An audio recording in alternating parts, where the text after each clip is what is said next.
গল্প স্বল্পে আজকের নিবেদন বেগম জান। আজকের গল্পটি লিখেছেন মধুচন্দা চক্রবর্তী। মধুচন্দা চক্রবর্তীর জন্ম বড় হওয়া মফস্বলে। ছেলেবেলা থেকেই বই পড়তে ভালোবাসেন। বড় হয়ে পড়ার পাশাপাশি লেখালেখিও শুরু করেন তিনি। শিক্ষায় উনি MA BEd। লেখিকাকে অসংখ্য ধন্যবাদ আমাদের এই উদ্যোগে পাশে থাকার জন্য। গল্প পাঠে আমি বিদিশা, আর অন্যান্য চরিত্রে অভিনয় করেছেন সৌরভ, দীপ্র, অভিজিৎ ও সোমশ্রী। শুরু করা যাক আজকের গল্প বেগম জান।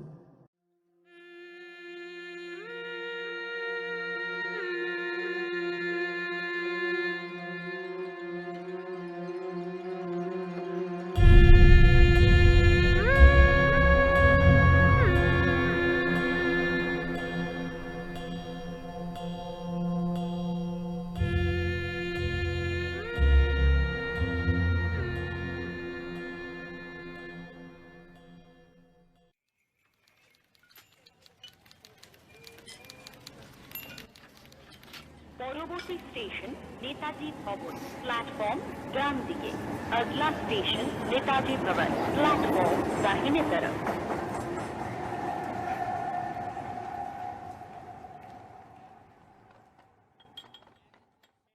অরূপ অবাক চোখে ছবিটার দিকে তাকিয়েছিল। কি অদ্ভুত সুন্দর ছবিটা! এক পরমা সুন্দরী রমণীর ছবি।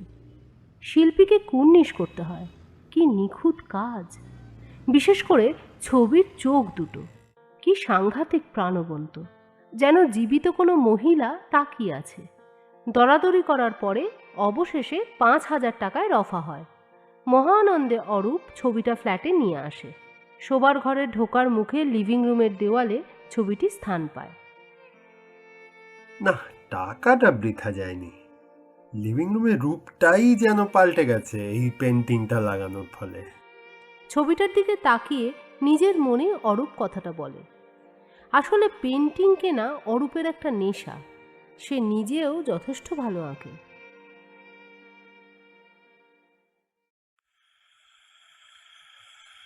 মাঝরাতে খট করে একটা শব্দে অরূপের ঘুম ভেঙে যায়।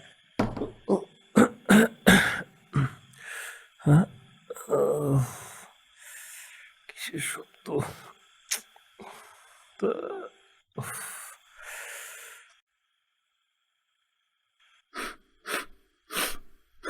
বেশ মিষ্টি গন্ধ তো। কোথা থেকে আসছে? ফুলের গন্ধ নাকি? বাহ!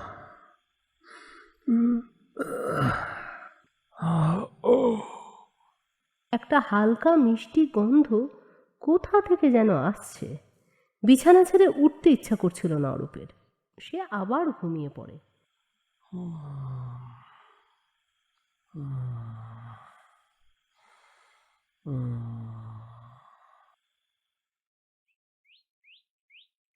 পরের দিন সকালে সে আগের দিনের আওয়াজের কারণ বুঝতে পারে। আরে, ছবিটা খুলে পড়েছে! কি আশ্চর্য! ভাগ্যিস টেবিলটা ছিল, নাহলে কাঁচের ফ্রেম একেবারে ভেঙে চুরমার হতো। গতকালের কেনা সেই ছবিটা নিচের ছোট টেবিলটার ওপর উল্টে আছে। অরূপ পুনরায় ছবিটা যথাস্থানে রেখে দেয়। সেল সেল 100 টাকা জানাবেন, 100 টাকা সেল, 100 টাকা এই সেল সেল সেল 100 টাকা জানাবেন।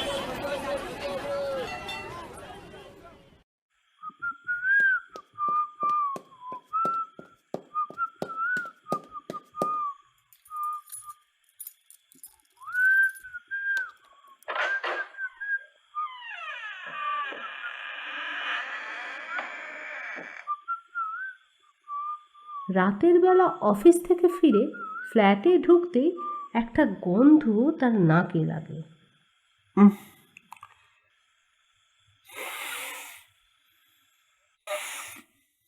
কিসের একটা গন্ধ, খুব চেনা চেনা লাগছে। কাল রাতের সেই গন্ধটা, কিন্তু এতটা তো উগ্র ছিল না। রাতে তো বেশ ভালো লাগছিল। বাপরে!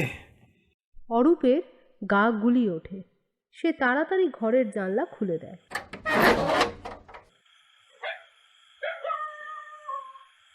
মাঝরাতে যথারীতি অরূপের ঘুম ভেঙে যায়। সেই গতকালের রাতের মতন কিসের একটা শব্দ। উফ, কিসের যেন একটা শব্দ হলো। না, দেখে আসি একবার। বিড়াল টিড়াল ঢুকলো নাকি? আর অরূপ লিভিং রুমে গিয়ে আলোটা জ্বালায়। আরে, সেই ছবিটা আবার দেওয়াল থেকে পড়ে গেছে। যাক, এবারেও ভাঙেনি। ছবিটা টেবিলের ওপর সোজাভাবে দাঁড়ানো। দেওয়ালের দিকে অরূপের চোখ পড়তেই দেখে ছবিটা যে পেরেকে লাগানো ছিল সেটাও আর নেই।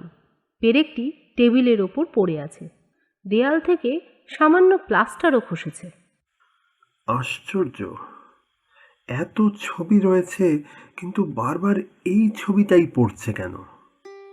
পেরেকটা দেওয়ালে ভালো করেই তো গাঁথা ছিল। ছবির দড়িটাও পুরনো নয়।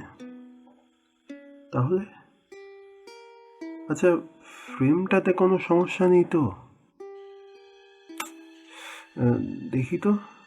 অরূপ ছবিটায় হাত দেয়। উফ মাগো, এ কি? কি অসম্ভব গরম ছবির ফ্রেমটা, যেন আগুনের গোলা। পিছন দিকে ছিটকে আসে অরূপ। এতক্ষণেও আবিষ্কার করে যে ওই উগ্র গন্ধটা ছবিটার থেকেই আসছে। কি আশ্চর্য! এত দিন ধরে সে ছবি কিনছে, এরকম অভিজ্ঞতা এই প্রথম হলো। বাকি রাতটা অরূপের জেগেই কেটে যায়। পরদিন সকালবেলা সব কিছু একদম স্বাভাবিক, এমনকি ছবিটাও। কোনো রকম গন্ধ বাতাস কিচ্ছু নেই। অরূপ একটু ইতস্তত করে ফ্রেমটা স্পর্শ করলো। না, একদম স্বাভাবিক। তাহলে কাল রাত্রে কি স্বপ্ন দেখছিলাম? না, ওই তো পেরেকটার খসা দাগ দেখা যাচ্ছে। মাথা মুন্ডু কিছু না বুঝে অরূপ ঠিক করে যে সে ওই ছবিওয়ালার কাছে যাবে, যার থেকে সে ছবিটা কিনেছিল। কিন্তু সারা দিনের কাজের চাপে অরূপের আর যাওয়া হয় না।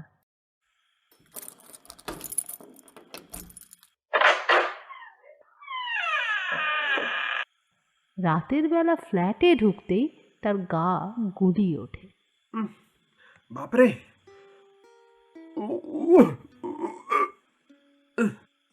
আজ গন্ধটা বড্ড বেশি। কোনো রকমে ওয়াশরুমে গিয়ে অরূপ বমি করে। চোখে মুখে জল দিয়ে কিছুটা ধাতস্থ হতেই সে তার শোবার ঘরে ঢুকে সব জানলা খুলে দেয় আর বিছানায় গা এলিয়ে দেয়। কিছুক্ষণের মধ্যেই তার দু চোখের পাতা ভারী হয়ে আসে।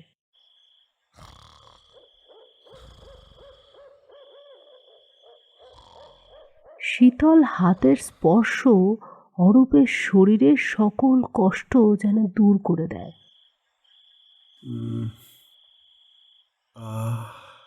আধ ভাঙা ঘুমের মধ্যেই অরূপ সেই পরম তৃপ্তি অনুভব করছিল।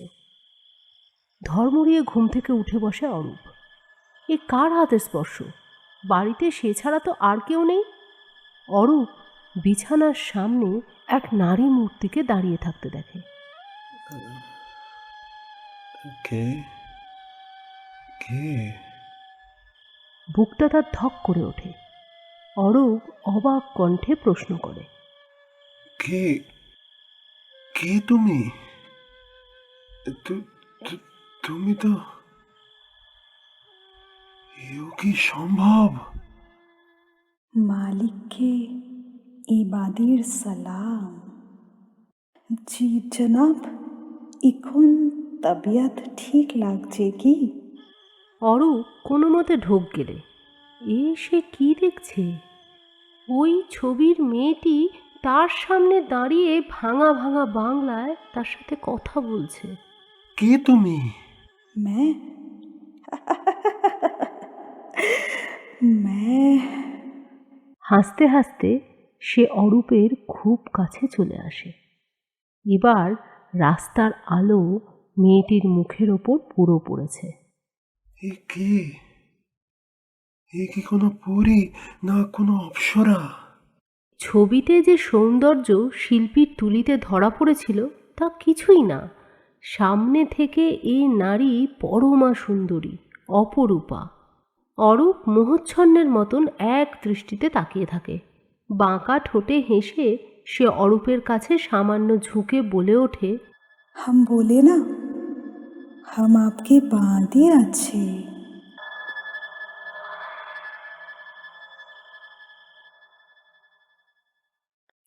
পরের দিন অরূপের ঘুম ভাঙতে দেরি হয়। পরম আলস্যে ফোনটা তুলে সে দেখে 8:30 বেজে গেছে। আজ অফিসে পৌঁছতে দেরি হয়ে যাবে। অরূপ মনে মনে ভাবে, কিন্তু বিছানা ছাড়তে তার ইচ্ছা করে না। পাশ বালিশটাকে জোরে জাপটে ধরে গতকালের রাতের কথা মনে করতে থাকে।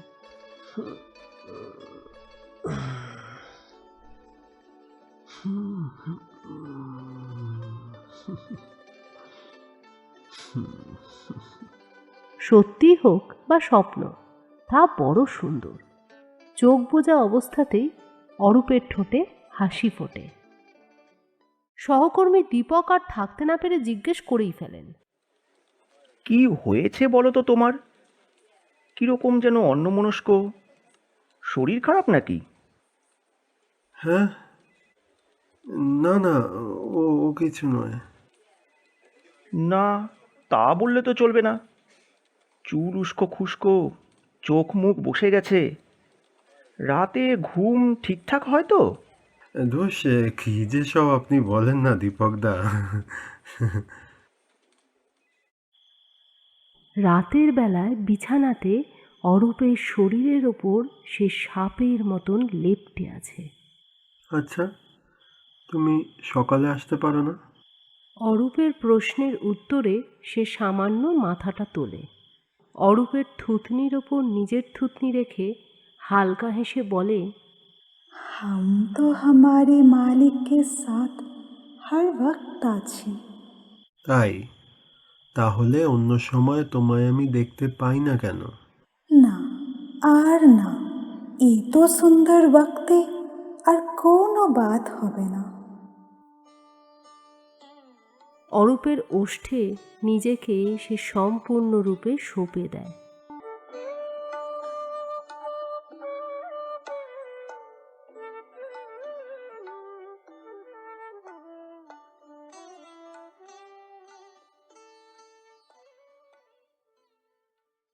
তুমি ফাইলটা শেষ করনি? আজকে আমাকে বসের কাছে বেইজ্জত হতে হলো। আপনিও তো একবার খোঁজ নিতে পারতেন যে আমি কাজটা পুরো করেছি কিনা। আমার উপর চাপিয়ে দিয়ে দিব্যি তো গায়ে হাওয়া লাগিয়ে ঘুরে বেড়ান। অরূপ, আমার কথা শোনানো হচ্ছে। দীপক অরূপের কাছ থেকে এরকম কথা স্বপ্নেও আশা করেননি। কেমন যেন ঘোরের মধ্যে কথাগুলো বলে পরে অরূপের খুব খারাপ লাগতে শুরু করে। না, ওভাবে দীপকদাকে বলা আমার উচিত হয়নি। আমি বলেই দীপকদা আর ফাইলটার ব্যাপারে খোঁজ নেননি। কাল অফিসে গিয়ে দীপকদার কাছে ক্ষমা চাইতে হবে। কী যে হয়েছে আমার আজকাল। অরূপ আজ খুব অন্যমনস্ক, কিছুই তার ভালো লাগছিল না। बाबू हर कप शादी। না, যথাসময়ে সে আসে। সেই উগ্র গন্ধ তার আগমন বার্তা বহন করে আনে। আজ যাও, আজ আমার মন ভালো নেই। ये बात तो हमार জন্য बहुत शर्म की बात আছে कि मेरे मालिक उदास है। हम अभी आपका मन खुश করে দিব। সে কথাগুলো বলতে বলতে অরূপের খুব কাছে চলে আসে। ওফ, বলছি না, চলে যাও, চলে যাও এখান থেকে। তোমার জন্য। হ্যাঁ, তাই এই সব কিছু শুধুমাত্র তোমার জন্য হচ্ছে। যবে থেকে এসেছো আমার জীবনটাকে নরক করে তুলেছ।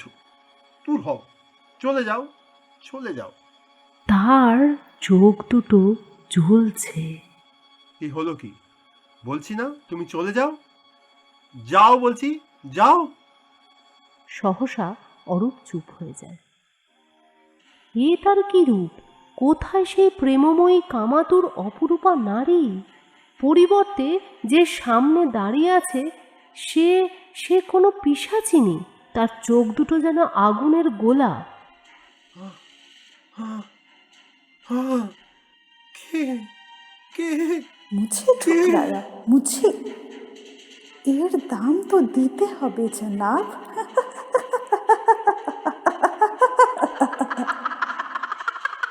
তার ভয়ঙ্কর হাসি অরূপের বুকে ভয়ের কম্পন সৃষ্টি করে।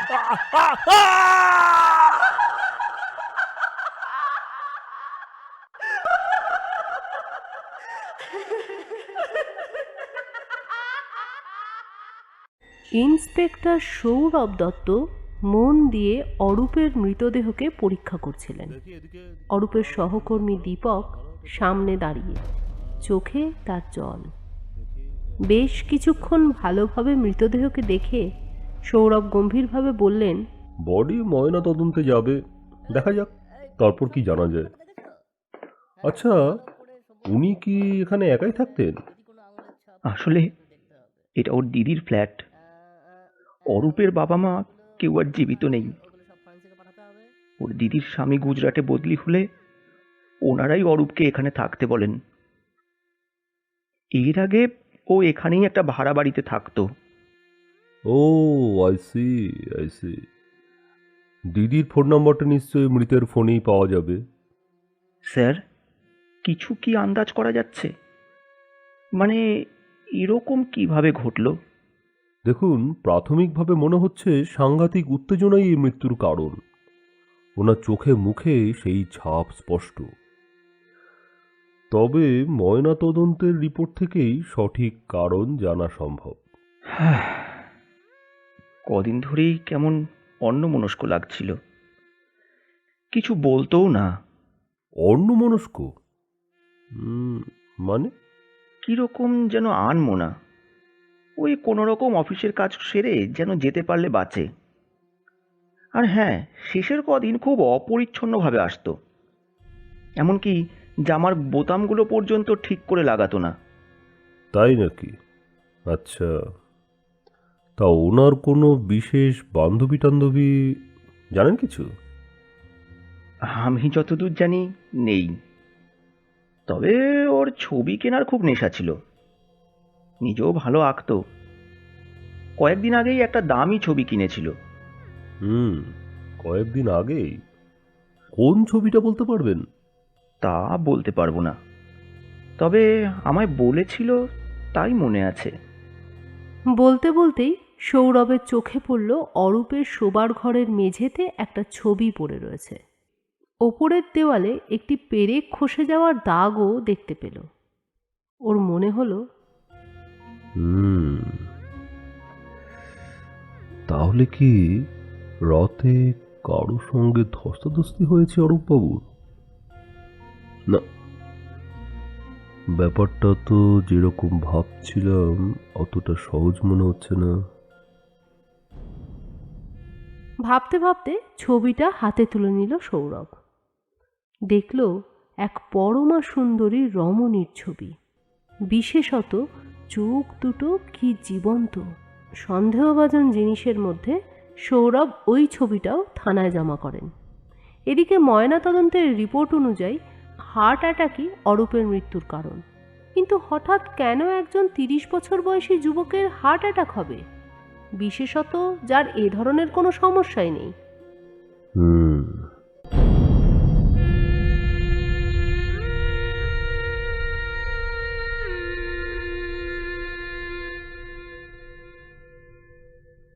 সেদিন সৌরভের নাইট ডিউটি ছিল।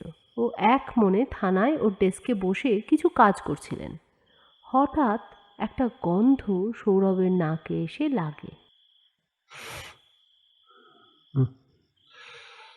কিসের একটা গন্ধ, মিষ্টি গন্ধ, কিন্তু বড় উগ্র। সৌরভ মাথা উঁচু করেন। বাইরের ঘরে দুজন কনস্টেবল আছে। এত রাতে কি কোনো মহিলা এলো ওই ঘরে? না, তাহলে তো গলার আওয়াজ পাওয়া যেত।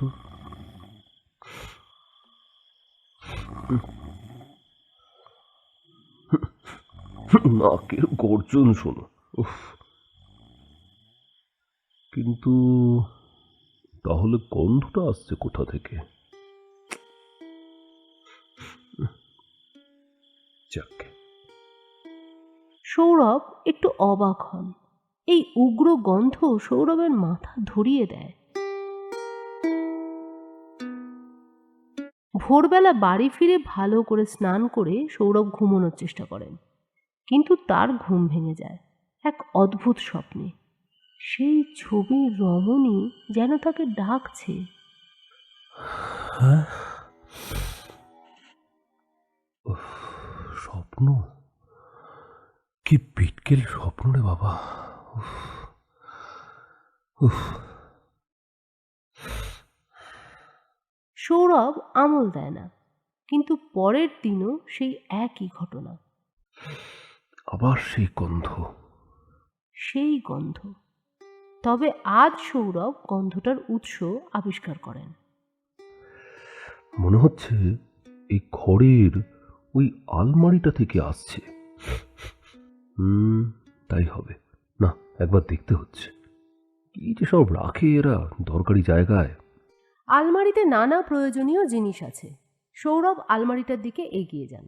সেটা খুলতেই ধক করে উগ্র গন্ধটা সৌরভের নাকে লাগে। কি গন্ধ, বাপরে! কাগজে মোড়ানো ছবিটা ধরতে গিয়ে সৌরভ এক লাফে পিছনে চলে আসে। বাবা গো! উফ, কি বীভৎস গরম! এটা কি করে সম্ভব? রাতের বেলায় বিছানায় শুয়ে সৌরভ আজকের ঘটনার কথাই ভাবছিলেন। সহসা একটা কথা তার মনে হলো। একটা ছবি আলমারির মধ্যে বন্ধ। হঠাৎ করে ছবিটা এত গরম হয়ে গেল কি করে? কোনো কেমিক্যাল রিয়াকশন কি?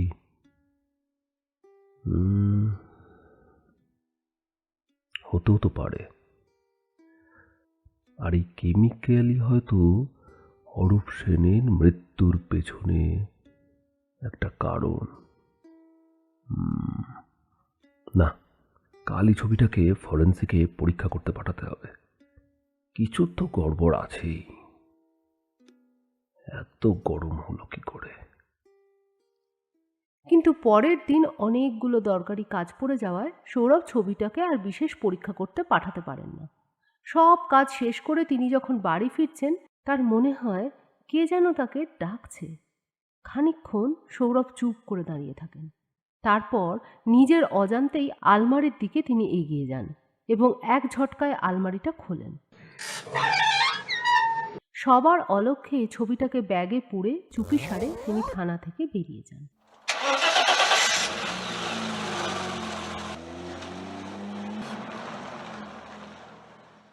দরদর করে ঘামছে সৌরভ। তিনি কি করলেন, আর কেনই বা করলেন? না, না, বড্ড অন্যায় করে ফেলেছি। কি করে করলাম আমি এই কাজ? এত বছর ধরে এই চাকরি করছি, কখনো এরকম হয়নি। না, কালই ছবিটা আমি থানায় রেখে আসবো। কিন্তু এখন রাখি কোথায়? হ্যাঁ, আলমারিতেই থাক, আলমারিতেই থাক। কেন যেরকম করলাম? আমি কি পাগল হয়ে গেছি? উফ, অদ্ভুত। ছবিটা যেন আমাকে এমন করে টানছিল। না, ছবি যেন চুম্বক। কি সাংঘাতিক আকর্ষণ শক্তি! না, না, না, কালই রেখে আসবো, কালই রেখে আসবো। ছি! সৌরভ ছবিটা পরম যত্নে আলমারিতে তুলে রাখেন।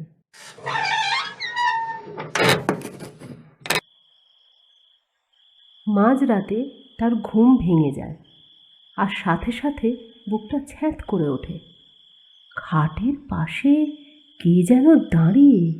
मालिक हमको बंद कर दिया, बहुत तकलीफ হচ্ছে যে। কে কে কে কে কে ওখানে? हामी आपका बांधे हजूर। বলে সে সৌরভের কাছে এগিয়ে আসে, আর সেই উগ্র গন্ধটাও আরও বেশি করে সৌরভের নাকে লাগে। ইস, নাক কুঁচকে সৌরভ বিছানা থেকে উঠেই বাথরুমে ছোটেন।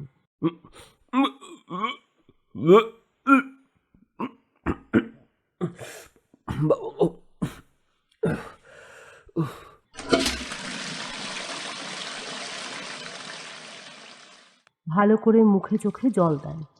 এখন অনেকটা ভালো লাগছে। উফ, যত সব আজগুবি ব্যাপার, কি যে হচ্ছে ছাতা কিছুই বুঝতে পারছি না। একটা ছবি আলমারির মধ্যে থেকে গরম হয়ে যাচ্ছে, ছবির মহিলা রাত্রিবেলা বেরিয়ে এসে উফ, কি সব চলছে এসব। বাকি রাতটা সৌরভ বই পড়েই কাটিয়ে দেন। ভোরের দিকে চোখ লাগায় তার উঠতে দেরি হয়ে যায়। কোনো রকমে তৈরি হয়ে তিনি দৌড়ে অফিস যান, ফলে ছবিটা আলমারিতেই থেকে যায়।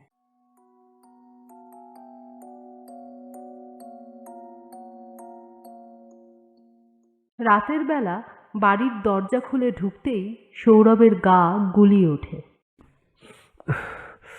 সেই বিশ্রী গন্ধটা, বাবা, বাপরে। বাথরুম পর্যন্ত পৌঁছানোর আগেই তিনি বমি করে ফেলেন। না, কোনো রকমে টলতে টলতে সৌরভ বিছানায় শুয়ে পড়েন। আহ, উফ, মা, মা গো, আহ, আহ, একটা হিম শীতল হাতের স্পর্শ সৌরভের কপাল, নাক, মুখ সব কিছুর ওপর দিয়ে কেবলই ঘুরছে। কিরকম যেন নেশা লেগে গেছে সৌরভের। আর ঠিক তখনই ক্যাও করে একটা আওয়াজ হয়। কি যেন একটা ছিটকে পড়ল। সৌরভ বিছানা ছেড়ে লাফ দিয়ে উঠেই ঘরের আলোটা জ্বালিয়ে দেন। উফ, আবার কি, আর পারি না। জানলাটা কি বন্ধ করে নি নাকি? আল ফেরাল ঢুকে না। ও হ্যাঁ, ঈশ্বর, এসব কি? এত রক্ত, এত রক্ত এলো কোথা থেকে আমার ঘরে? পুরো ঘরে রক্তের দাগ, সাদা লোম চারিদিকে ছড়িয়ে ছিটিয়ে রয়েছে। রান্নাঘরের দিকে চোখ পড়তেই সৌরভ সব বুঝতে পারেন। আহা, তাড়াতাড়িতে মনে হয় রান্নাঘরের জানলাটা দিতে ভুলে গিয়েছিলাম, আর পাশের বাড়ির বিড়ালটা ঢুকেছে ওইখান দিয়ে। ইস, কিন্তু ওর এই অবস্থা হলো কি করে? কে মারলো ওকে? ঘরের মধ্যে তো আমি আর পারছি না। কিছুক্ষণ আগে স্মৃতি মনে পড়তেই সৌরভের গায়ে কাঁটা দিয়ে উঠল। এ কি সত্যি নাকি স্বপ্ন ছিল? হ্যাঁ, স্বপ্ন স্বপ্ন স্বপ্নই হবে কি সব। কিন্তু স্বপ্ন যদি হবে, তাহলে এগুলো এগুলো কি? বিড়ালটাকে কে মারলো? কেনই বা মারলো? না, বিড়াল মারার ব্যাখ্যাটা তো ঠিক দাঁড়াচ্ছে না। কি হতে পারে? কে এসেছিল আমার ঘরে? কে?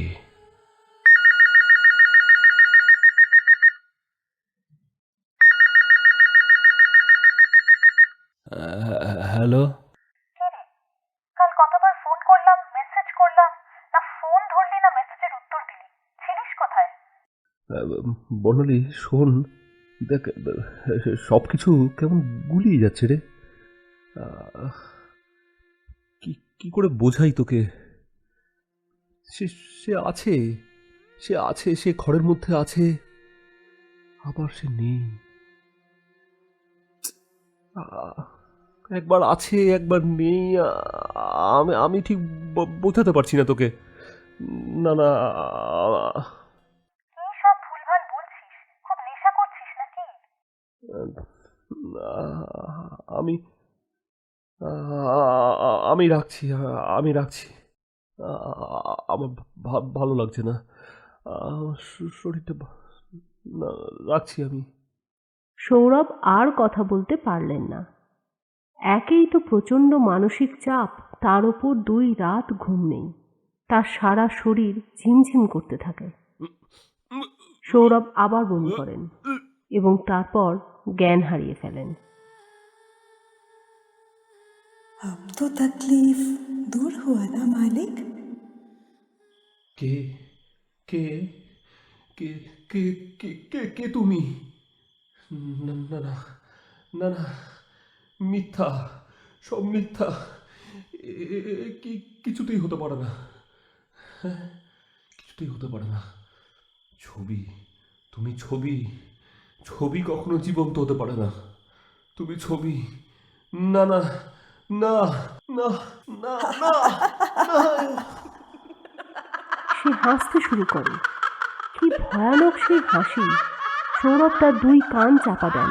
তার হাত সৌরভের পিঠে, বুকে, ঠোঁটে। এক ঝটকায় সৌরভ তার হাতটা সরিয়ে দেন। সে সৌরভের দিকে আরও ঝুঁকে বলে, बाप रे, इतना नखरा? चलो, सब नखरा कबूल করলাম। সে সৌরভের ওপর আরও ঝুঁকে পড়ে। সৌরভের মেরুদণ্ড দিয়ে হিম শীতল স্রোত নেমে আসতে থাকে। এ কি হচ্ছে সৌরভের? শরীরে যেন কোনো বলই নেই। मालिक, मेरे मालिक, मालिक, ओ मेरे मालिक। সৌরভ ধীরে ধীরে কোথায় তলিয়ে যেতে থাকে।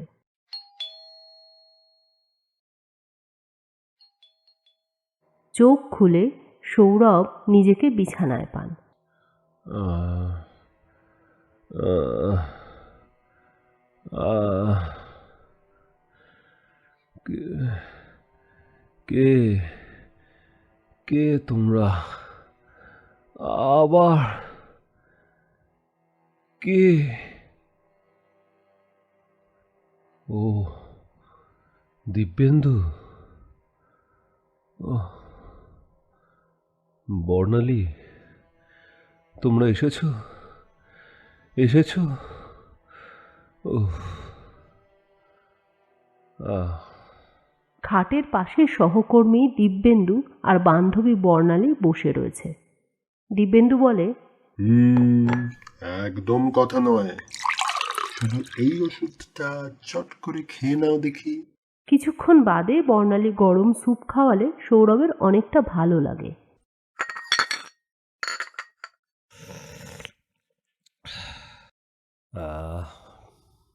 এবার দিব্যেন্দু শুরু করেন। বুঝলে হে বন্ধু, ভাগ্যিস সোশ্যাল মিডিয়া ছিল এবং তাতে আমি আর বর্ণালী বন্ধু ছিলাম। ওই তো আমাকে মেসেজ করে যে তোমার শরীর ভালো না। আমাকে রীতিমতো দরজা ভেঙে ঢুকতে হয়েছে।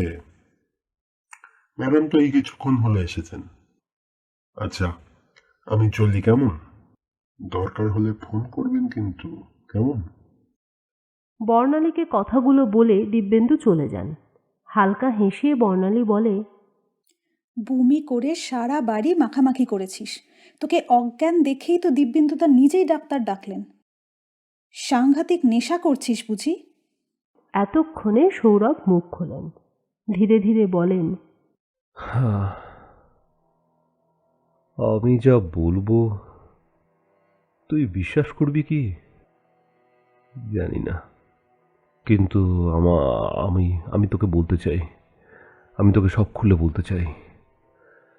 শোন শোন আমার কথা মন দিয়ে। বর্ণালী ভ্রু কুঁচকায়।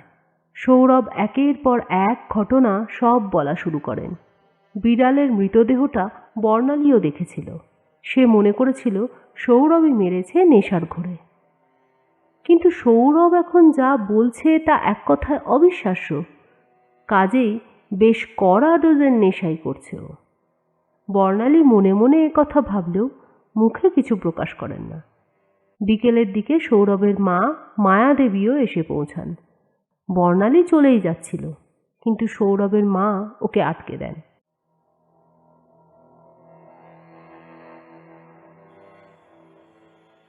बाबूजी, ओ बाबूजी, हमसे बात नहीं बोलबे?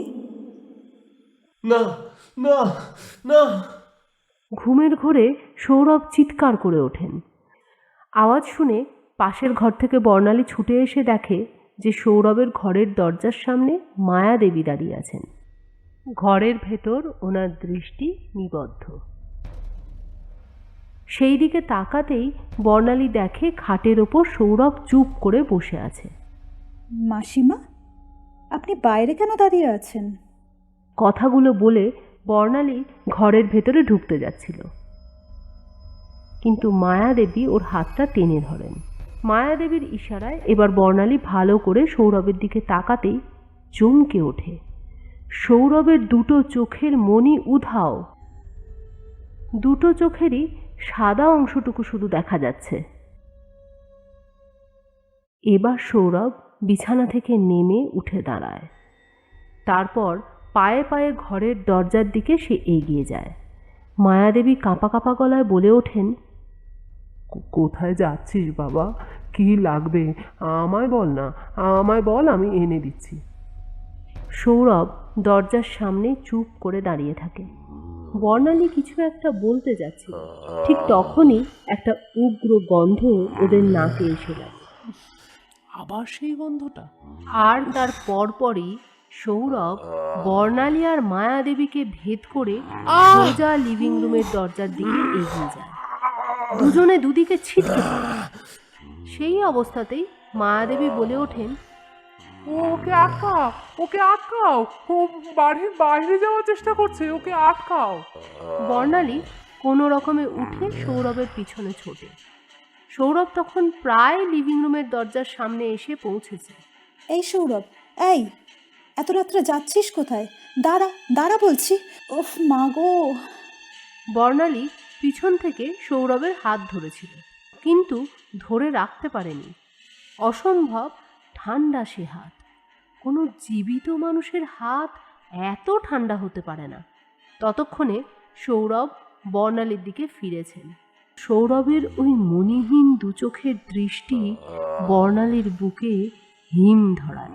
সৌরভ ওর দিকেই এগিয়ে আসছে। বর্ণালী এক পা করে পেছোতে থাকে। সেই গন্ধটা আরও যেন তীব্র হয়েছে।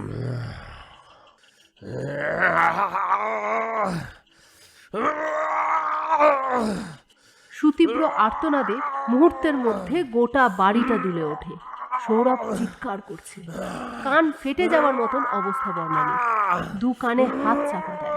সেই মুহূর্তে সে দেখে যে মাসিমা সৌরভের দিকে কি যেন একটা ছুঁড়ে মারছেন।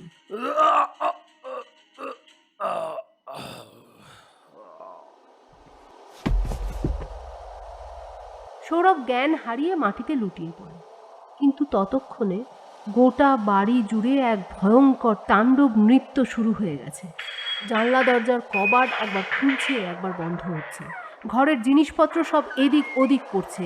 কে যেন এক সর্বনাশা খেলায় মেতেছে। কোনো রকমে মায়াদেবী মেঝেতে পড়ে থাকা ছেলের কাছে পৌঁছান। সৌরভের মাথা নিজের কোলের উপর রাখেন আর সমানে গুরু নাম জপ করতে থাকেন। ততক্ষণে লিভিং রুমের দরজাটা খুলে গিয়েছে। দরজার বাইরে এক ফালি বাগান, তারপর লোহার গেট পেরিয়ে সিমেন্ট বাঁধানো আঙিনা পেরোলেই ছোট একটা লোহার গেট, আর তারপরই রাস্তা। বাইরের হিম শীতল বাতাস ঘরে বয়ে নিয়ে আসছে আতঙ্কের বার্তা। সেই মহাপ্রলয়ের মাঝে বারান্দার গেটের ঠিক বাইরে এক নারী মূর্তিকে দেখতে পায় বর্ণালী। তার চোখ দিয়ে যেন আগুন ঝরে পড়ছে। হঠাৎ খোলা দরজা দিয়ে বাগানের একটা ফুলের টব ছুটে আসে মায়াদেবীর দিকে। উনি মাথা সরিয়ে নিলেও টবটা মাথা স্পর্শ করে পেছনের দেওয়ালে লেগে চুরমার হয়ে ভেঙে যায়। মায়াদেবী এই আঘাতে জ্ঞান হারিয়ে মাটিতে লুটিয়ে পড়েন।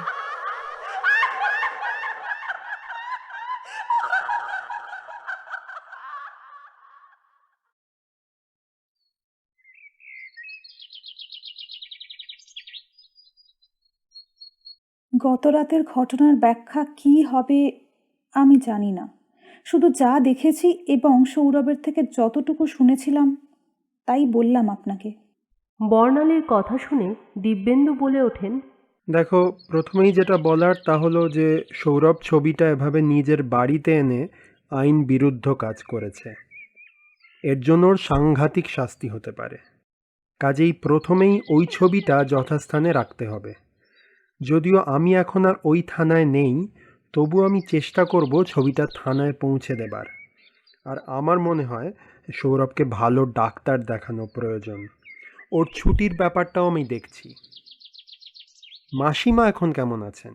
ভালো আছেন, ডাক্তার দেখেছেন, আঘাত খুব একটা গুরুতর নয়ই বলছে। বলতে বলতে কিছুর একটা শব্দ শুনে ঘুরে তাকিয়ে বর্ণালী দেখে মায়াদেবী দেওয়ালে ভর দিয়ে ও ঘর থেকে উঠে এসে দাঁড়িয়েছেন দরজার কাছে। আহা, আপনি আবার উঠে এলেন কেন মাসিমা? না, আমি এখন ঠিক আছি। তো তোমাদের কথা শুনে আমি একটা কথা বলতে এলাম। তোমরা যা করার করো, তবে আমি গুরু ভাইদের সাথে কথা বলেছি। গুরুদেব আজ আর নেই, থাকলে আমার আর এত চিন্তা হতো না। ওনার শেষকৃত্যের জন্যই তো বেনারস গেছিলাম।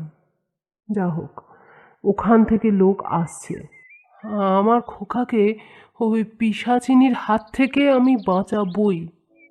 দিব্যেন্দু কায়দা করে ছবিটা থানায় পৌঁছে দেন। ওদিকে বর্ণালী এক চিত্রশিল্পী বন্ধুর কাছে ছবিটার একটা কপি পাঠান। দরজায় পা রাখতে গিয়েও প্রদীপবাবু তার পা সরিয়ে নেন। এসো এসো এসো, ভেতরে এসো। কি হয়েছে বাবা, কি হয়েছে? এসো এসো, ভেতরে এসো, ভেতরে এসো। মায়াদেবী তার গুরুভাই প্রদীপ দত্তের উদ্দেশ্যে কথাগুলো বলেন। তার আগে আমায় একটু গঙ্গা জল দিন তো দিদি।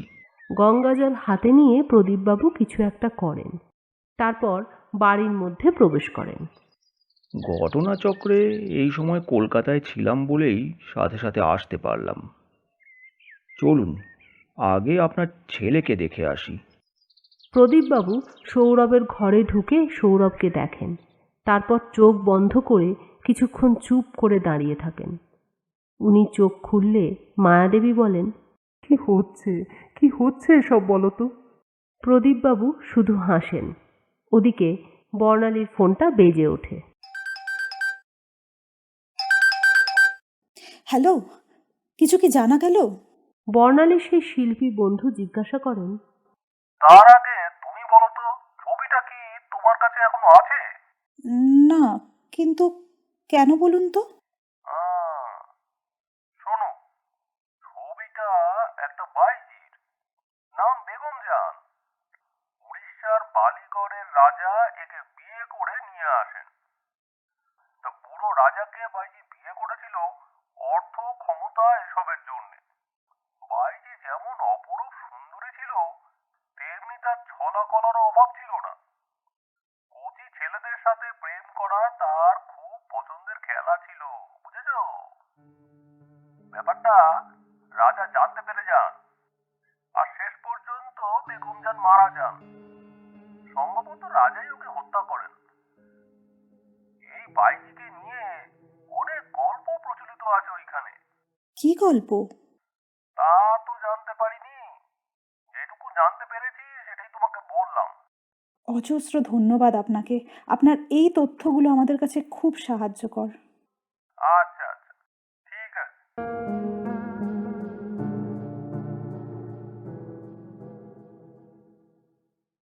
সৌরভের বাড়িতে যে ঘরে প্রদীপবাবুকে থাকতে দেওয়া হয়েছে সেই ঘরের চেয়ারে চোখ বন্ধ করে প্রদীপবাবু বসেছিলেন। আচমকা কিছু একটা তিনি অনুভব করেন। চোখ বন্ধ অবস্থাতেই তিনি ভ্রু কুঁচকান। একটা গন্ধ তার নাকে বড্ড লাগছে, আর এই গন্ধটা জানান দিচ্ছে কোনো এক অশুভ শক্তির উপস্থিতি। সামনের বন্ধ কাঁচের জানলায় বাতাস এসে ধাক্কা দিচ্ছে। ক্রমে ক্রমে হাওয়ার তীব্রতা বাড়ছে। প্রদীপবাবু চোখ না খুলেই উপলব্ধি করেন যে ঘরের আসবাবগুলো নড়ছে। তিনি এক মনে জপ করতে থাকেন। আস্তে আস্তে ঘরের জিনিসপত্র স্থানচ্যুত হতে শুরু করে। বাতাসের জোর এতটাই বেড়ে যায় যে ঘরের দরজা জানলা ভেঙে পড়ার উপক্রম হয়। হঠাৎই প্রদীপবাবুর সোজাসুজি জানলাটা দুম করে খুলে যায়। প্রদীপবাবু চোখ খুলে তাকান, দেখেন এক নারী মূর্তি। তার চোখ দুটো ভাটার আগুনের মতন জ্বলছে। তিনি আবার চোখ বন্ধ করে শক্ত হয়ে বসে থাকেন আর এক মনে মন্ত্র জপ করতে থাকেন।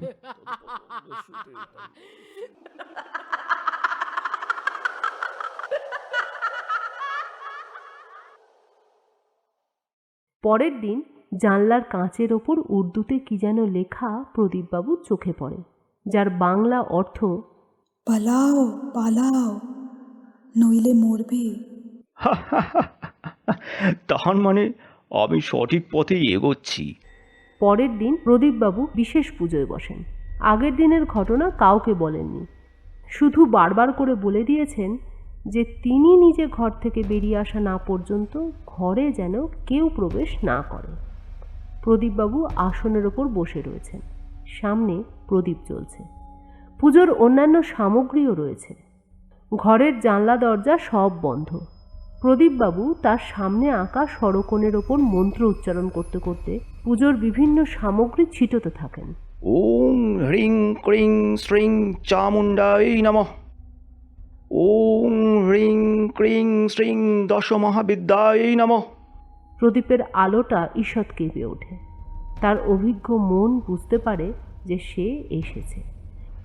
প্রদীপবাবু নিজের মতন পুজো করতে থাকেন।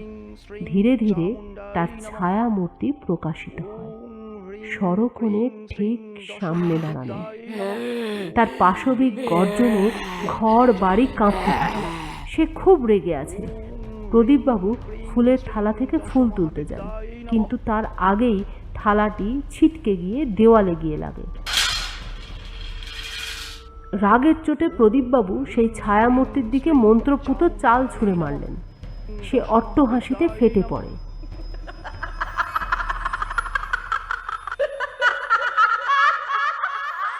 মুহূর্তের মধ্যে প্রলয়কাণ্ড শুরু হয়। পুজোর সামগ্রী সব এদিক ওদিক গিয়ে পড়ে। সরকনের ভেতর যে সকল সামগ্রী ছিল তাও লণ্ডভণ্ড হয়ে যায়। তার সাথে সাথে ঘরের মধ্যে প্রবল বাতাস বইতে থাকে। প্রদীপবাবুর পক্ষে আসনে বসে থাকাই বড় কঠিন। তবুও তিনি প্রাণপণে সেখানে বসে এক মনে জপ করতে থাকেন। আসন ত্যাগের অর্থ হলো মৃত্যু।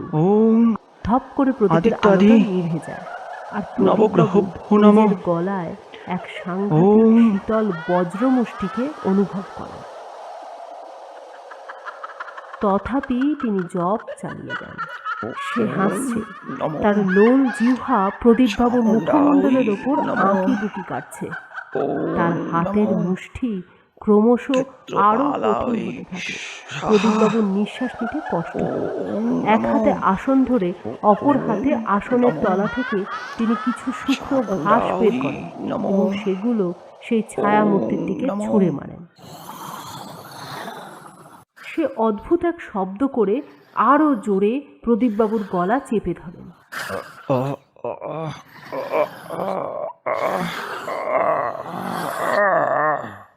সামলাতে না পেরে আসনের ওপরেই প্রদীপবাবু পড়ে যান।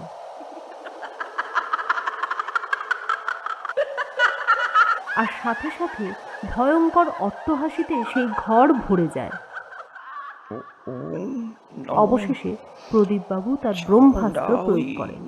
কোনো রকমে আসনের তলা থেকে বের করেন জপমালা এবং অতি কষ্টে তা তিনি সেই ছায়ামূর্তির দিকে ছুঁড়ে মারেন।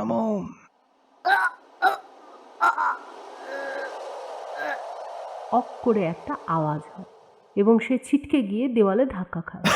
এতক্ষণে তার মুষ্টি থেকে প্রদীপবাবুর কণ্ঠ মুক্তি পায়। তিনি কাঁপতে থাকেন, হাঁপাতে থাকেন, লম্বা লম্বা নিঃশ্বাস নেন। পরিশেষে উঠে দাঁড়ান। বেগমজানের দিকে প্রদীপবাবু এগিয়ে যান। সেই জপমালাটি হাতে পেঁচিয়ে তিনি বেগমজানের সামনে এসে দাঁড়ান। এবং মন্ত্র ওম উচ্চারণ নমঃ করতে করতে কিছু দশদিকপালে ভো পবিত্র নমঃ। সামগ্রী সেই ওম ছায়ামূর্তির নমঃ দিকে ছুঁড়ে মারেন। ক্ষেত্রপালায় সাহা।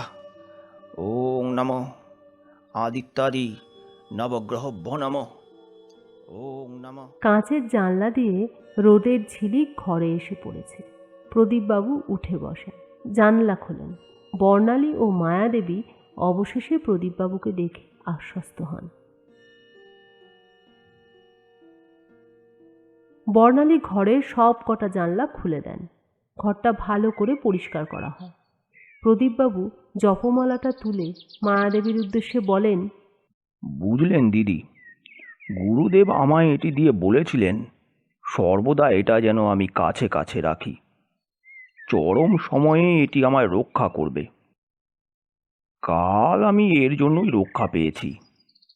তবে এর ব্যবহার একবারই করা যাবে।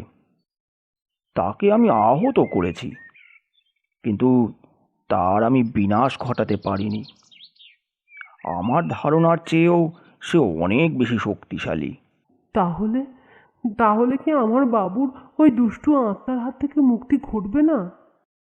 নিশ্চয়ই হবে, কিন্তু তার জন্য ওই অতৃপ্ত আত্মা সম্পর্কে আরও বিস্তারিত তথ্যের প্রয়োজন, আর তা একমাত্র পাওয়া যাবে বালিগড়ে।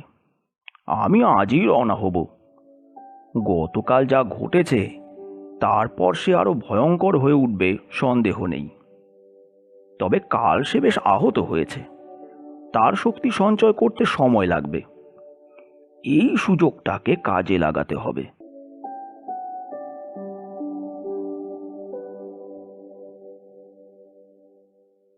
যাবার সময় প্রদীপবাবু সৌরভদের বাড়ি বন্ধন করে দিয়ে যান আর বলে যান, শুনুন দিদি, শোনো বর্ণালী, সৌরভ যেন কোনোভাবেই এই বাড়ি থেকে বের না হয়। বাড়ির ভেতরে কোনো ভয় নেই, কিন্তু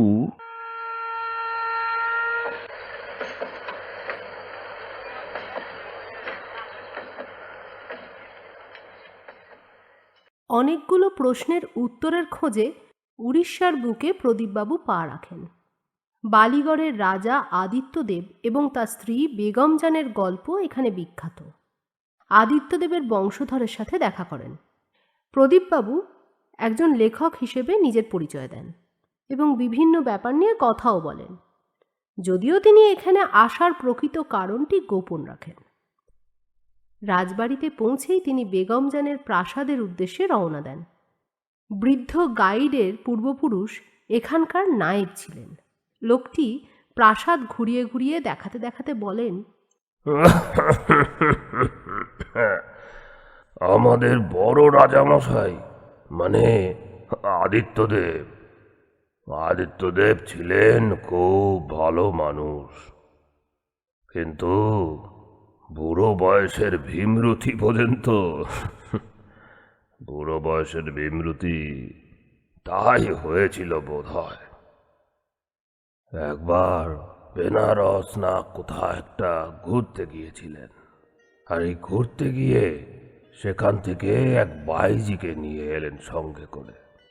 কিন্তু নিয়ে তো এলেন, তাকে এখানকার কোনো মানুষই রানীমা বলে মেনে নিলেন না। বুঝতেই পারছেন, বাইজি কি কখনো রানীমা হতে পারে? তার জায়গা আলাদা। তা রাজা বাবু কি করবেন? ওই বাইজির জন্য আলাদা প্রাসাদ তৈরি করলেন, নাম দিলেন বেগম মহল। তা একদিন বেগম জানের ইচ্ছা হলো নিজের একটা ছবি আঁকাবে। সেই মতন রাজাবাবু অনেক টাকা খরচা করে বাইরে থেকে ওস্তাদ আর্টিস্ট আনালেন।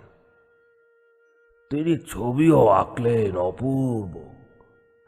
আমি অবশ্য সে ছবি দেখিনি, আমার বাবার মুখে শোনা।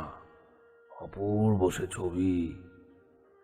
এইরকম নানা বায়নাক্কা চলতে লাগলো বেগম জানের। আর বৃদ্ধ রাজা বাবু একের পর এক তা মেটাতে থাকলেন। ওদের বিবাহিত জীবন কি সুখের ছিল? মোটেও না, মোটেও না। সেই বাইজি রাজা বাবুকে বিয়ে করেছিলেন শুধু টাকার জন্য, বুঝেছেন? বুড়ো স্বামীতে তার মন বসেনি, তাই কচি ছেলেদের মাথা চিবোতে লাগলো।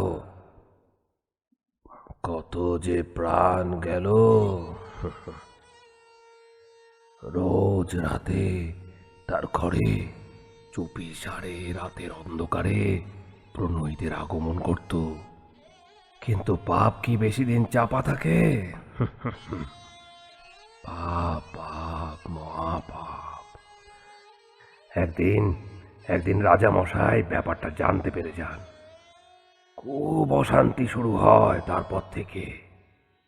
কিন্তু বেগম জানের লীলা খেলা চলতেই থাকে।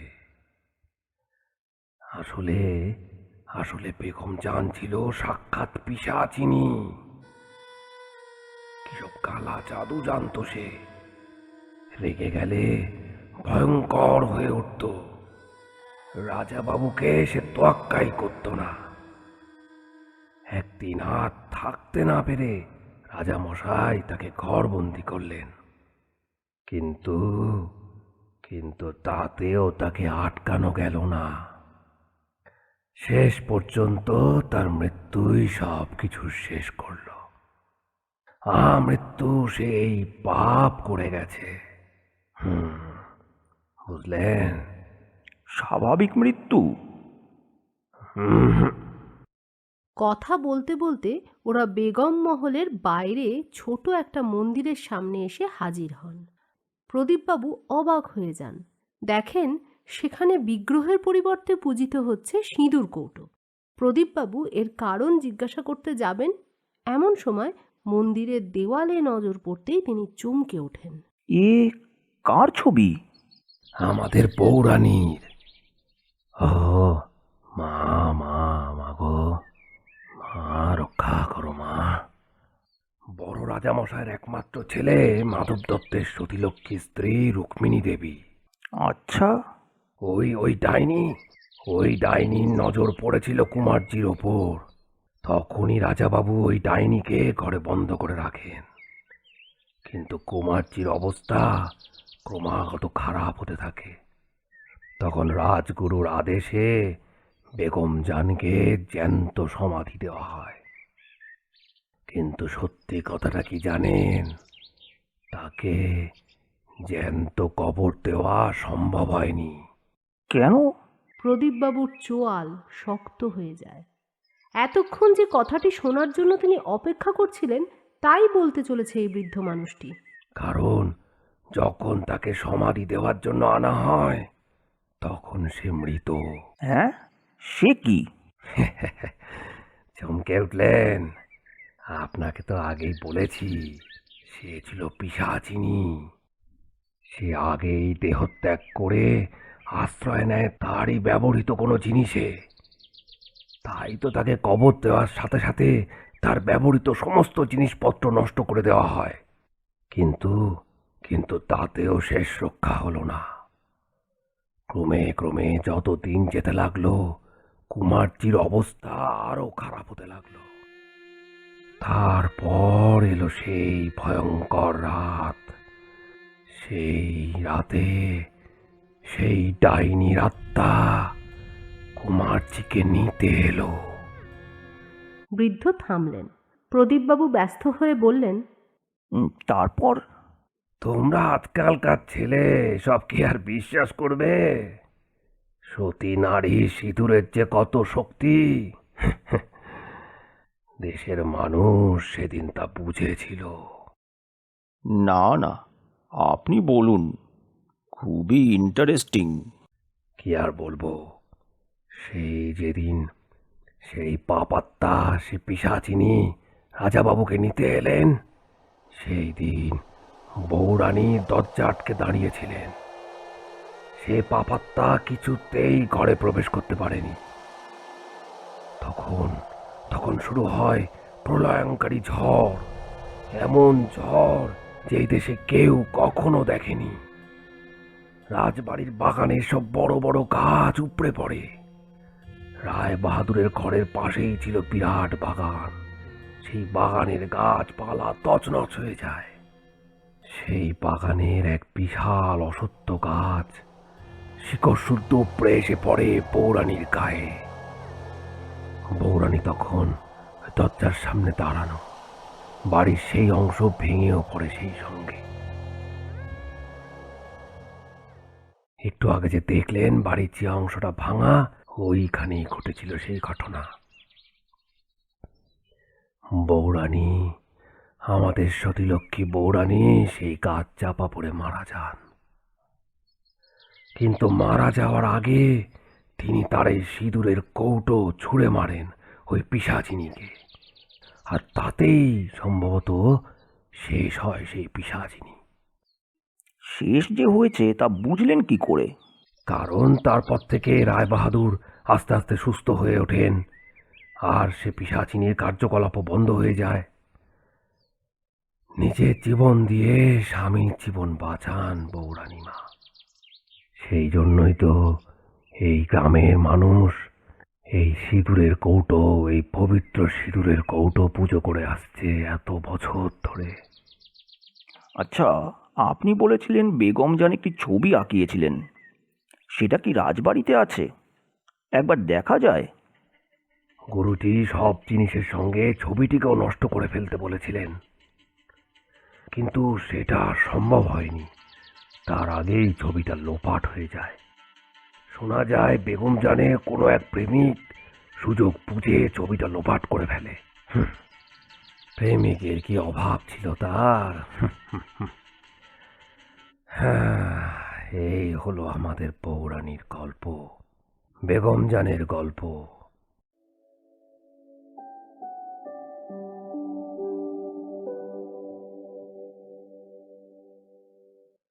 গাইড থামল।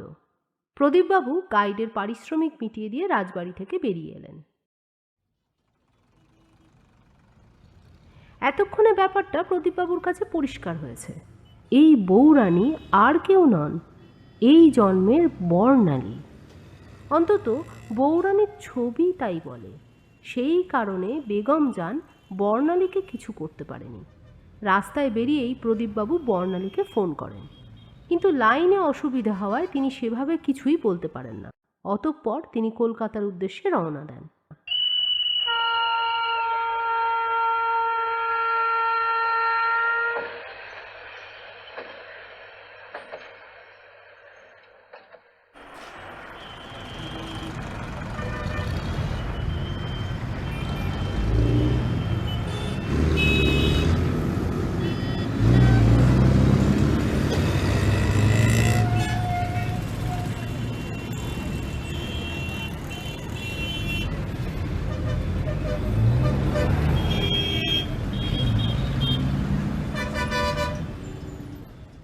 অটো করে ফিরছিলেন প্রদীপবাবু। মাথায় চিন্তা ঘুরপাক খাচ্ছে। হঠাৎ একটা গন্ধ এসে ওনার নাকে লাগে। এ তো সেই গন্ধ, তার মানে সে এসেছে। প্রদীপবাবু সোজা হয়ে বসেন, মনে মনে জপ শুরু করেন। অটো চলছে, আশেপাশের গাছগুলো হাওয়ায় দুলছে। গাড়ির অন্যান্য যাত্রীরা বলাবলি করতে থাকে। আরে হে, কি হচ্ছে গো? এ কি ঝড় উঠলো এই সময়? আরে হ্যাঁ, ঝড় তো গো। ছাতাটা আনিনি। এই এই এই এই এই সামলে সামলে সামলে। আরে বাবু, আরে গাছগুলোকে দুলছে দেখো। প্রদীপবাবু এক মনে জপ করতে থাকেন। শোঁ শোঁ করে হাওয়া বইছে। আচমকা অটোটা দুলতে শুরু করে। ড্রাইভার প্রাণপণে গাড়িটা বাঁচানোর চেষ্টা করতে থাকে। অটোর অন্যান্য যাত্রীরাও ভয় পেয়ে যায়। প্রদীপবাবু মনে মনে বলেন, তোমার শত্রুতা আমার সাথে। এই নিরীহ মানুষগুলোকে তার জন্য কেন মারতে চাইছো? আচমকা অটোটা ব্যালেন্স হারিয়ে কাত হয়ে যায়। যাত্রীরা ভয়ে চিৎকার করে ওঠে। ড্রাইভার কোনো রকমে অটোটা রাস্তার একপাশে দাঁড় করায়। ড্রাইভার বলে, বাপরে কি ঝড়! এই ঝড় না থামলে গাড়ি চালানো ঠিক হবে না। উল্টে যেতে পারে। এইখানে একটু দাঁড়াই, কেমন? হ্যাঁ, আপনারা একটু বসুন ধৈর্য ধরে। আকাশে মেঘ নেই, কিছু নেই, হঠাৎ করে এত হাওয়া। প্রদীপবাবু মনে মনে ভাবেন তার আর অটোতে বসে থাকাটা ঠিক হচ্ছে না, বাকি লোকেদের জীবন বিপন্ন হতে পারে। প্রদীপবাবু অটো থেকে নেমে যান। তিনি সোজা পথ ধরে হাঁটতে থাকেন। তিনি বেশ উপলব্ধি করেন যে সে তার সাথে সাথেই আছে, যে কোনো মুহূর্তে যা কিছু হতে পারে। প্রদীপবাবু বর্ণালীকে ফোন করেন। ফোনটা রিং হচ্ছে। বর্ণালী ফোন তোলেন না। আরও একবার প্রদীপবাবু চেষ্টা করেন, কিন্তু বর্ণালী ফোন ধরে না। কানের পাশ দিয়ে জোরে একটা কাঠের টুকরো চলে যায়।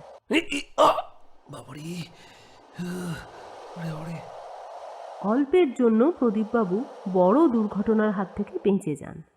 আবারও তিনি বর্ণালীকে ফোন করেন এবং ফোন কেবলই বেজে যায়। ফোনটা যে কারো ধরে না এরা, কি করি এখন? ডান দিকে একটা চায়ের দোকান দেখে প্রদীপবাবু রাস্তা পার করে সেদিকে যান। চা বানাতে বলে তিনি বর্ণালীকে প্রয়োজনীয় কিছু কথা লিখছিলেন, মেসেজ করবেন বলে, কিন্তু চোখ ওনার চারদিকে ঘুরছে। অত্যন্ত সতর্ক থাকতে হবে। বাচ্চা ছেলেটা চা দিতে আসছে দেখে প্রদীপবাবু নিজেই এগিয়ে যান।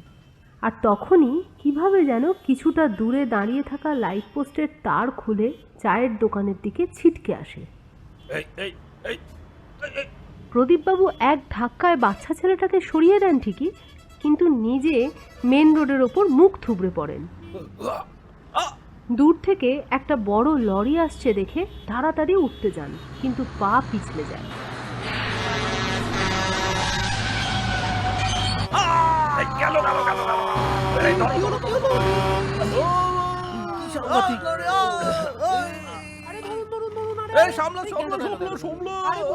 লরির চাকা পায়ের ওপর দিয়ে চলে যায়। চিৎকার করে ওঠেন প্রদীপবাবু। আশেপাশের লোকজন ছুটে আসে। ঘটনাগুলো মুহূর্তের মধ্যে ঘটায় সবাই কেমন যেন থতমত খেয়ে গেছিল। আর ঠিক তখনই প্রদীপবাবুর সামনে রাস্তায় পড়ে থাকা ওনার ফোনটা বেজে উঠল। ফোনটা ওনার বুক পকেট থেকে পড়ে গেছিল। বর্ণালীর ফোন। পা রক্তে ভেসে যাচ্ছে, অসহ্য যন্ত্রণা, চোখের সামনে অন্ধকার নেমে আসছে। তবুও প্রাণপণে শক্তি দিয়ে কাঁপা হাতে প্রদীপবাবু ফোনটা ধরে অতি কষ্টে শুধু এইটুকুই বলতে পারেন, তো তোমার অনেক শক্তি, তুমি পারবে। তারপরই ওনার কথা বন্ধ হয়ে যায়। বর্ণালী প্রদীপবাবুর কথা ঠিক বুঝতে পারে না। সে আবার ওনাকে ফোন করতে যাবে, ঠিক এমন সময় মায়াদেবীর চিৎকার শুনে দৌড়ে সৌরভের ঘরে যায়। সেখানে গিয়ে দেখে যে বিছানায় চোখ বন্ধ করে শুয়ে শুয়েই সৌরভ কাঁপছে ও সারা দেহে প্রবল ঝাঁকুনি হচ্ছে। বর্ণালী দৌড়ে সৌরভের মাথার কাছে রাখা ওষুধ চামচে করে সৌরভের মুখে ঢালার চেষ্টা করে।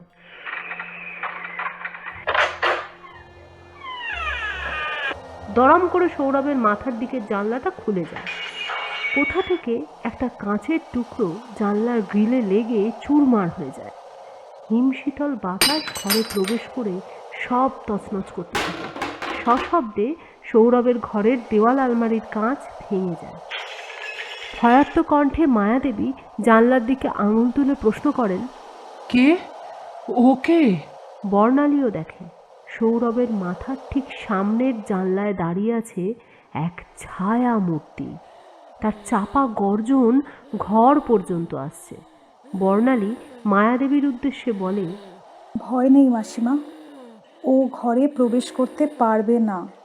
প্রদীপবাবু বলেছেন যতক্ষণ সৌরভ বাড়িতে আছে ততক্ষণ ও সৌরভের কোনো ক্ষতি করতে পারবে না।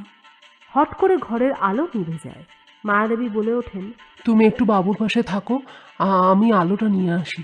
হ্যাঁ মাসিমা, আমি আছি। কিন্তু ততক্ষণে বর্ণালীর নাকে পোড়া গন্ধ প্রবেশ করেছে। কিসের গন্ধ? মায়াদেবী দৌড়ে আসেন। ওগো, ওগো, আমার কি সর্বনাশ হলো গো! বর্ণালী, বর্ণালী! কি হয়েছে মাসিমা? পাশের ঘরে যে আগুন লেগে গেছে। আপনি এখানেই থাকুন, আমি দেখছি। মায়াদেবীর হাতের মোমবাতিটা সে টেবিলে রেখে পাশের ঘরে যায়। সেখানে গিয়ে সে দেখে যে ততক্ষণে আগুন জানলা পর্যন্ত ছড়িয়ে আশেপাশে ছড়ানোর মতলব করছে। বর্ণালী আগুন নেভানোর চেষ্টা করতে যাবে, এমন সময় কি হলো বাবু? বাবু কি হলো? সে মায়াদেবীর আর্তনাদ শুনে পাশের ঘরে গিয়ে দেখে সৌরভ উঠে দাঁড়িয়েছেন এবং ঘরের দরজার দিকে তিনি এগিয়ে আসছেন। ওরে বাবু! মায়াদেবী তাকে আটকাতে পারছেন না। বর্ণালী দরজা আটকে দাঁড়ায়। অমনি জানলা দিয়ে ভয়ানক এক বাতাস ঘরে ঢুকে বর্ণালীকে প্রচণ্ড গতিতে ধাক্কা দেয়। উফ মাগো! তাল সামলাতে না পেরে বর্ণালী দেওয়ালে ছিটকে পড়ে। ওর মাথা ফেটে যায়। রক্তস্নাত বর্ণালী সেই অবস্থাতেই দেখে যে মায়াদেবী ছেলের পা জড়িয়ে ধরেছেন, আর সৌরভ সেই অবস্থাতেই বাইরে যাওয়ার দরজার দিকে এগিয়ে যাচ্ছেন। না, আমি তোকে যেতে দেব না। না, ওই রাক্ষসীর কাছে আমি তোকে কিছুতেই যেতে দেবো না। না, আয়, আয়, যাবি না তুই। উফ, উফ।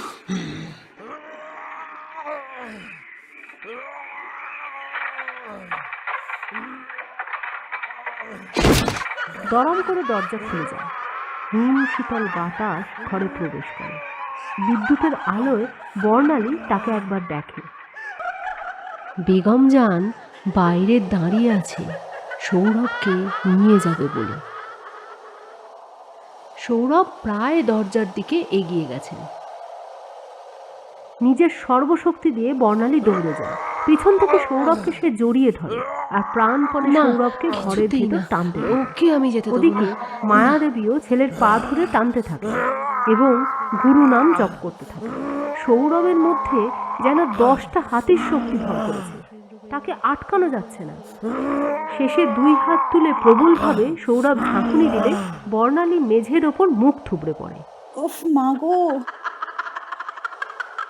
সৌরভ ঘর থেকে বেরোতে গিয়ে পায়ে বাধা পায়। তার মা তার পা জড়িয়ে আছে। সে সজোরে পা ছোড়ে। মায়াদেবী চেয়ারে গিয়ে ধাক্কা খায়।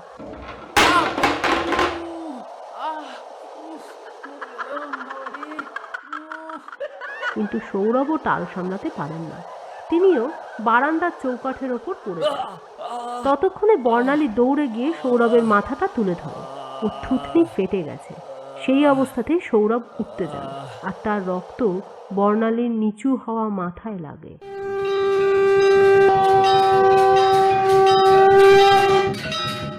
সৌরভের রক্তে বর্ণালীর সীমন্ত রঞ্জিত হয়। সৌরভ আর উঠতে পারে না, কিন্তু মুহূর্তের মধ্যে কোথায় যেন মঙ্গল শঙ্খ বেজে ওঠে। কারা যেন ঘণ্টা বাজায়। কে যেন বর্ণালীর কানে এসে বলে, এবার সময় হয়েছে, গত জন্মে যা পারোনি এই জন্মে সেই অসম্পূর্ণ কাজ সম্পূর্ণ করো, এই দুষ্ট আত্মাকে মুক্তি দাও। বর্ণালী উঠে দাঁড়ায়। কেমন যেন ঘোরের মধ্যে সে আছে। বাড়ির বাইরে এসে পা রাখে। সৌরভ তখনও চৌকাঠের ওপর পড়ে। মায়াদেবী দূর থেকে কি যেন বলে ওঠেন, কিন্তু বর্ণালীর কানে তা পৌঁছায় না। সে তখন বেগম জানের সামনে দাঁড়িয়ে। বিদ্যুতের আলোয় মায়াদেবী দেখেন বর্ণালীকে। এই কোন বর্ণালীকে তিনি দেখছেন? না, বর্ণালী নয়, বর্ণালীর রূপে অন্য কেউ। এর পরনে টুকটুকে লাল শাড়ি, কপালে বড় সিঁদুরের টিপ, সর্বাঙ্গ সোনার আভরণে মোড়া। কে এই দেবী? সেই দেবী বেগম জানের ললাটে তার হাতের তালু রেখেছে। বেগম জান যেন সর্বশক্তিহীন হয়ে সেই দেবীর কাছে নিজেকে সমর্পণ করেছে।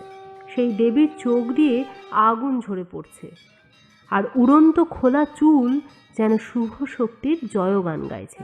ক্রমশ চারিদিক আলোয় আলোয় ভরে ওঠে এবং সেই শ্বেতশুভ্র আলোকপুঞ্জে বেগম জান চিরতরে মিলিয়ে যায়।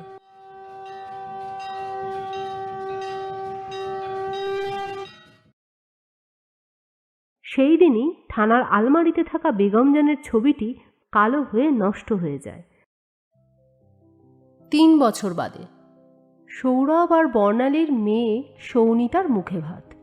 প্রদীপবাবু ওদের দেখছিলেন। অপারেশনের পর ওনার পা এখন অনেকটাই ঠিক। প্রদীপবাবু মনে মনে ভাবছিলেন, ভালোবাসা তোমার কতই না রূপ। একদিকে তুমি সৃষ্টি করো, অপরদিকে ধ্বংস করো।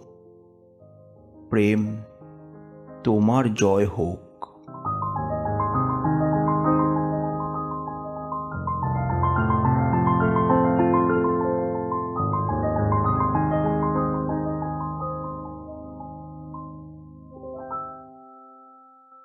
এখানেই শেষ হলো বেগম জান।